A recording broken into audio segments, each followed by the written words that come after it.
लोकसभा चुनाव में प्रशासन की कई कोशिशों के बावजूद मतदान का प्रतिशत अपेक्षा के अनुरूप नहीं बढ़ा। इसी चिंता के समाधान के तौर पर आगामी विधानसभा चुनाव में कई तरह के और प्रयोग किए जाने वाले हैं।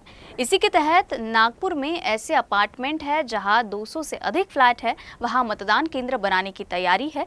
जिले के मुख्य चुनाव अधिकारी और जिलाधिकारी डॉक्टर विपिन इटनकर ने बताया कि शहर में मतदान का प्रतिशत बढ़ाने के लिए कई तरह के विकल्प पर चर्चा शुरू है, जिसके लिए नागपुर महानगर पालिका की भी मदद ली जा रही है। राज्य में होने वाले आगामी विधानसभा चुनाव के मद्देनज़र मतदाता सूची को लेकर जिला प्रशासन द्वारा कामकाज किया जा रहा है। इसमें नए लोगों के नामों को जोड़ा जाने वाला है और जो लोग अपना नाम हटवाना चाहते हैं या किसी तरीके का बदलाव करवाना चाहते हैं वो भी काम जो है वो पूरा इन दिनों शुरू है। इसी पर अधिक बातचीत करने के लिए हमारे साथ मौजूद हैं जिलाधिकारी doctor Vipin Itankar sir. Sir, ये बताएं कि विधानसभा चुनाव होने वाले हैं, एक बार फिर से मतदाता सूची को नए सिरे से तैयार करने की प्रक्रिया शुरू है। नागरिकों से क्या आह्वान है आपका और किस तरीके के कामकाज होने वाले हैं? इस बार जो समरी रिवीजन हो रही है उसमें हमारा 2 चीज़ों पे फोकस है। मतदार यादी तो हम ऐड करते ही है, वो हम करेंगे।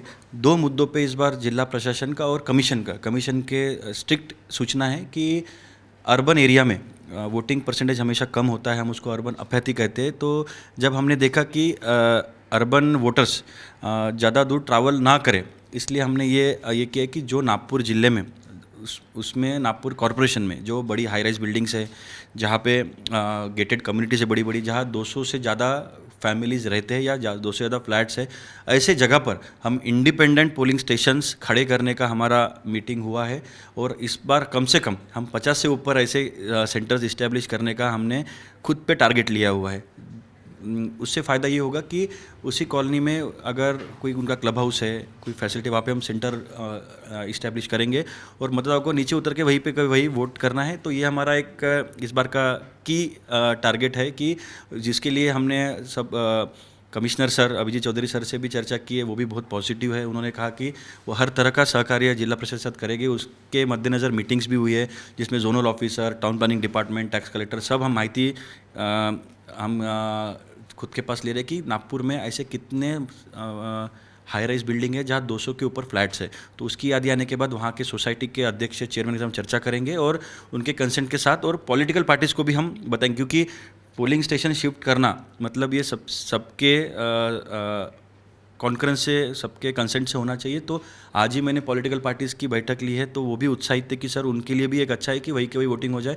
तो जब ये यादी बन जाएगी उसके बाद हम पॉलिटिकल पार्टीज़ को भी बताएंगे, अगर उनका भी उस पर ऑब्जेक्शन है तो वो सॉल्व करने का कोशिश करेंगे। अगर वो सॉल्व नहीं होता है तो हम उसको नहीं बनाएंगे। इसका मतलब ये है कि अगर वोटिंग सेंटर हाई राइज में बनता है तो सभी के कंसेंट से बनेगा। दूसरा ये था कि हमने ये देखा गया है कि जहाँ पे 5 से ज़्यादा मतदान केंद्र एक ही जगह पे है, वहाँ पे हमने एक देखा है लास्ट इलेक्शन में कहीं पे 500 वोट है, कहीं पे 1400 वोट है। तो वोटिंग के दरमियान एक पोलिंग पार्टी खाली बैठी होती है, एक जगह लाइन ही लाइन लगती है। तो उसको रैशनलाइज करने के लिए हमने ये निर्णय लिया है कि सभी के सभी जो 5-6 पोलिंग स्टेशन है सभी पे यूनिफॉर्म मतदार संख्या होना चाहिए। तो ये हम कर रहे हैं। और तीसरा सबसे इम्पोर्टेंट है कि जो हमारा लोकसभा में हमको पता चला कि बहुत लोगों की कुछ पार्ट्स में, अर्बन एरिया में कुछ पार्ट्स में कंप्लेंट थी कि सर हमारा नाम 2019 में था पर अब नहीं है। तो ऐसी भी यादी हमने निकाली है और पॉलिटिकल पार्टीज़ के जो बीएल है उनके साथ कोऑर्डिनेशन करके ऐसे लोगों के नाम हम फिर से ऐड करेंगे जो डिलीट हो गए। लगभग 50-60 हज़ार तो हमने लास्ट 2 साल में, अगर स्टैटिस्टिक में जाएंगे तो 3,29,000 नाम हमने मतदार यादी में ऐड किए हुए। तो हमारे लोग काम कर ही रहे हैं। तो मेरी एक ही सभी जनता से, नागपुर की जनता से एक ही मेरा आह्वान है कि ज़्यादा से ज़्यादा संख्या में अपने नाम ऐड कर ले।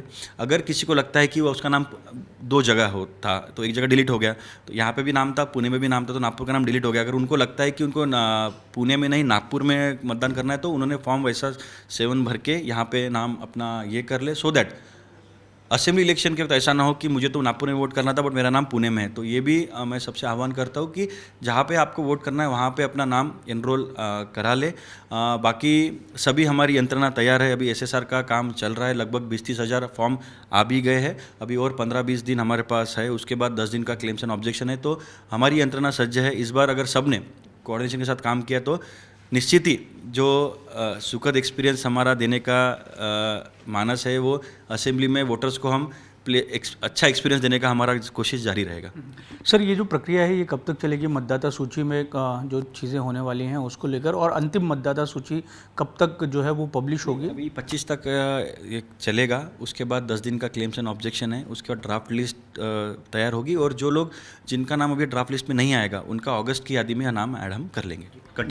धन्यवाद सर हमसे बात करने के लिए। तो ये थे जिलाधिकारी डॉक्टर विपिन ईटनकर सर, जिन्होंने हमें बताया कि एक नागपुर वासियों को एक बेहतरीन सहूलियत जो है वो जिला प्रशासन के माध्यम से मिलने वाली है कि अगर हाई राइज बिल्डिंग है और 200 से अधिक फ्लैट हैं तो जिला प्रशासन ये सोच रहा है कि वहीं पर जो है वो पोलिंग स्टेशन बनाए जाएं। ये एक बेहतरीन जो है वो पहल है एक तरीके से। कैमरामैन मिथुन आदमने के साथ दिव्येश द्विवेदी, यूसन न्यूज़, नागपुर।